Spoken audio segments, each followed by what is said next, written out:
Hello student, आज से आपको हम साइंस पढ़ाएंगे। ठीक है, पहले मैथ पढ़ाते थे लेकिन आज से आपको हम साइंस पढ़ाएंगे। तो साइंस में जैसा कि आप लोग 3 लेसन तो पढ़ चुके हो, तो आज आप लोगों को हम 4 लेसन पढ़ाएंगे। तो 4 लेसन जो है वो क्या है, अंक, चार्ट तथा लंब।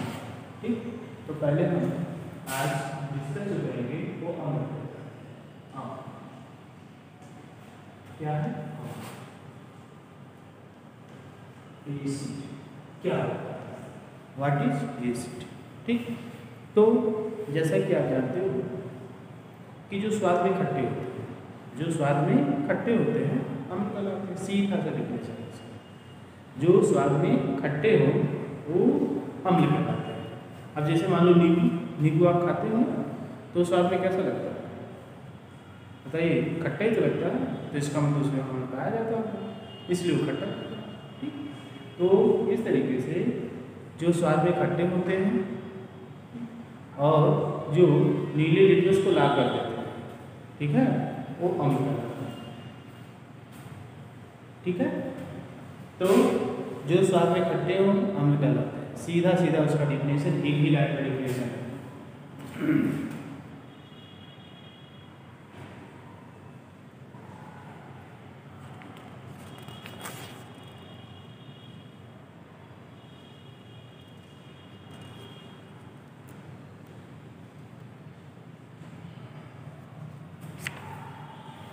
तो अब जैसा कि आप जानते हो कुछ ऐसे फ्रूट का आप सेवन करते हैं जिसमें खट्टापन होता है, तो इसका मतलब उसमें एसिड पाया जाता है। अब जैसे मान लीजिए आप सेब खाते हो तो सेब में भी कुछ हल्का जब पका नहीं होता है तो उसमें खट्टापन होता है, तो उसमें मैलिक एसिड पाया जाता है। कौन सी एसिड, मैलिक एसिड। फिर नींबू में कौन सा एसिड पाया जाता है, साइट्रिक एसिड। नींबू में कौन सा एसिड पाया जाता है, साइट्रिक एसिड। ठीक है, इमली है, इमली भी खाने में देखिए आपका वो भी कैसा लगता है, खट्टा ही लगेगा, तो उसमें भी टार्टेरिक एसिड पाया जाता है, टार्टेरिक एसिड। ठीक, तो इस तरीके से विभिन्न प्रकार के एसिड जो होते हैं अन्य खट्टे फलों में पाए जाते हैं। और इसी से जैसे मान लो चींटी कभी कभार डंक मार देती है, ठीक है, तो जब चींटी डंक मारती है तो उसमें फार्मिक एसिड पाया जाता है। ठीक है, फार्मिक एसिड। और कभी कभार आपके पैरों में दर्द होने लगता है, ठीक है, तो पैरों में दर्द होता है वो लैक्टिक एसिड के कारण होता है। और दूध में भी लैक्टिक एसिड पाया जाता है। देखिए दूध जब कभार फट जाता है तो उसका स्वाद तो खट्टा हो जाएगा ना। जो दही में लैक्टिक एसिड पाई जाती है। और जो आपके मांसपेशियों में अगर मान लीजिए आपने हैवी एक्सरसाइज कर दिया तो मांसपेशियों में दर्द होता है, वहाँ पे लैक्टिक एसिड के जमाव के कारण ऐसा होता है। तो इस तरीके से आपको अभी हम बताया कि अन्य कुछ फलों में अगर हम उसको खाते हैं तो उसमें खट्टापन महसूस करते हैं, वह किसके कारण होता है, एसिड के कारण होता है। ओके, तो अब देखो आप जो घरों में इन्वर्टर में बैटरी लगाते हैं उसका जो ब्रेक होते हैं उसमें भी एसिड होता है, ठीक है, लेकिन उसको हम कैसे चेक करेंगे कि एसिड है क्या कि पानी। देखने में तो दोनों सेम लगेगा, क्योंकि जो शुद्ध प्योर एसिड होता है वह रंगीन होता है।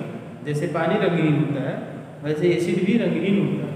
ठीक है, अब जैसे जो आप बैटरी में, जो इन्वर्टर की बैटरी में जो एसिड प्रयोग किया जाता है वो हाइड्रोक्लोरिक एसिड होता है, हाइड्रोक्लोरिक एसिड और H2SO4 सल्फ्यूरिक अम्ल। ठीक है, ये समानता यूज किया जाता है उसमें। तो ये सब प्रबल अम्ल, एक दुर्बल अम्ल होता है, दूसरा प्रबल अम्ल होता है। दुर्बल अम्ल को खाने पर आपको कोई नुकसान नहीं होता, मतलब उसका यूज खाने में किया जाता है। लेकिन जो स्ट्रॉन्ग एसिड होते हैं जैसे सल्फ्यूरिक अम्ल है, हाइड्रोक्लोरिक अम्ल है, नाइट्रिक अम्ल है, ये सब स्ट्रॉन्ग एसिड हैं और इनके अगर आप कांटेक्ट में भी आ जाएंगे तो आप जल सकते हैं। अगर कहीं भी त्वचा से इसका कांटेक्ट हो जाएगा ऐसे एसिड का तो त्वचा जल जाती है, तो ऐसे एसिड से बचना चाहिए। तो अभी आपको बताया strong acid and weak acid. तो वीक एसिड जो आप खाने में देखकर यूज करते हो वो वीक एसिड है। बाकी जो जिसका उपयोग हम कमर्शियल रूप में करते हैं, ठीक है, वाणिज्यिक रूप में, वो स्ट्रॉन्ग एसिड होता है, जैसे हाइड्रोक्लोरिक एसिड, ये है H2SO4, सल्फ्यूरिक एसिड, ये सल्फ्यूरिक एसिड है, HCl, ये हाइड्रोक्लोरिक, ये NO3, ये नाइट्रिक एसिड है, ठीक है। तो ये सब एसिड है। और एसिड अब इसके गुणों के बारे में थोड़ी चर्चा कर लेते हैं। Properties of acid. फर्स्ट, ये क्या होता है, स्वाद में खट्टा होता है, ठीक है। और सेकंड क्या है, यहाँ नीले लिटमस को क्या कर देता है, लाल कर देता है। लिटमस पेपर आता है मार्केट में, इसकी सहायता से हम सॉल्यूशन चेक कर सकते हैं कि सॉल्यूशन एसिडिक है या बेसिक, दोनों क्लियर हो जाएगा। तो अगर नीले लिटमस को आप एसिड सॉल्यूशन में डालेंगे तो किस कलर का हो जाएगा, लाल कलर का हो जाएगा, ठीक है। और उसके बाद जितने भी अम्ल प्रकृति में पाए जाते हैं सब क्या होते हैं, क्षयकारी होते हैं। उनसे वस्तुओं का संक्षारण होता है, धीरे धीरे वो क्या करते हैं, धातुओं को नष्ट कर देते हैं, ठीक। उसके बाद जो प्योर एसिड होता है वो रंगहीन होता है, उसका कोई रंग नहीं होता है। फिर है आपका कि जो अम्ल जो एसिड होता है वह जल में तीव्रता से घुलनशील होता है और हाइड्रोजन आयन स्थापित करता है। इसलिए अगर जल में आप एसिड डालेंगे तो आग लगने का खतरा रहता है, ठीक है। फिर है कि अम्ल में तीक्ष्ण गंध होती है, तीक्ष्ण गंध होती है, सूंघेंगे तो बहुत खतरनाक हो, उससे गंध निकलती है। तो ये सब इसके क्या है, सामान्य गुण है। और उसके बाद है फिर अम्लों का उपयोग। अम्लों का उपयोग कहाँ किया जाता है, देखिए खाद्य पदार्थों को संरक्षित रखने के लिए भी अम्लों का उपयोग है। सिरका है, सिरकों का अगर अचार मुरब्बे में डाल दिया जाएगा तो सड़ने से सड़ेगा नहीं, वो सेफ वैसे किया जाता है, तो उसमें एसिटिक एसिड डाला जाता है, ठीक। फिर खाद्य नंबर 1 तो हो गया खाद्य पदार्थों के संरक्षण में। दूसरा होता है कि कमर्शियल, जो वाणिज्यिक उपयोग में भी बड़े बड़े कंपनियों में या ड्रग्स बनाने में भी इसका यूज किया जाता है, और विस्फोटक पदार्थों को बनाने में भी इसका उपयोग किया जाता है।